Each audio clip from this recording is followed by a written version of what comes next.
Video শুরুতেই আপনাদেরকে একটা কথাই বলে রাখি যে ভিডিওটা প্রথম থেকে শেষ পর্যন্ত দেখুন, আর আপনারা বুঝতে পারবেন না যে এই ব্যক্তির সাথে মানে এই ব্যক্তির উপরে কেন এমনভাবে অত্যাচার করা হচ্ছে, কেন এই ব্যক্তিকে এমনভাবে মারধর করা হচ্ছে, সেটা হয়তো আপনারা ভিডিও শেষ পর্যন্ত না দেখলে আপনারা বুঝতে পারবেন না। হ্যাঁ, এটা কোনো বিদেশের নয়, এটা হচ্ছে আমার এই দেশের ঝাড়খণ্ডের দৃশ্য। এই মানুষটার কোনো অপরাধ নয়, শুধু একটাই অপরাধ ছিল যে নিজের পদবি যেটাকে সারনেম বলা হয় সেটা যাদব ছিল, যার কারণে কিন্তু এইভাবে এই ব্যক্তিকে নিচু জাত বলে এমনভাবে মারধর করা হচ্ছে। ভাবতে পারছো, সবে তো হিন্দু রাষ্ট্রের নমুনা।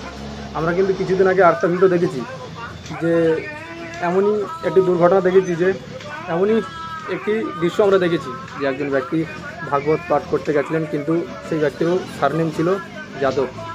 তাকেও নেড়া করে দেওয়া হয় এবং একজন ব্রাহ্মণের স্ত্রীর মূত্র তার গায়ে ছড়িয়ে দেওয়া হয়, আর বলে তুমি অচুত ছিলে, তুমি নিচু জাত ছিলে, এবার তুমি শুদ্ধ হয়ে গেছো।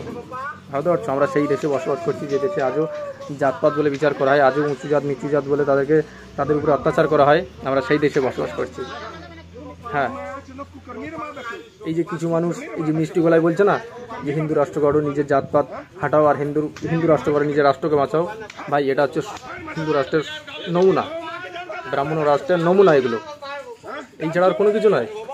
এখন মিষ্টি কথাই বলছে, এখন মিষ্টি গলায় আপনাদেরকে বলছে যে হিন্দু রাষ্ট্র গড়ো, কিন্তু এটা হচ্ছে হিন্দু রাষ্ট্রের নমুনা। একবার ভেবে দেখো যে সত্যি যদি আমার এই দেশ যদি হিন্দু রাষ্ট্র হয়ে যায় তাহলে কী অবস্থা হবে, কি মানুষের কী পরিণতি হবে। এই যারা আজ মিষ্টি গলায় বলছে জাতপাত হাঁটাও, তারাই কিন্তু সেই জাতপাত দেখে অত্যাচার করবে। তাই বলছি, এখনও সতর্ক হও, সবে তো শুরু, এই যে সবে নমুনা। এই যে তোমরা দেখতে পাচ্ছ, শুধু সারনেম যাদব ছিল বলে তার উপরে এমনভাবে অত্যাচার করা হচ্ছে।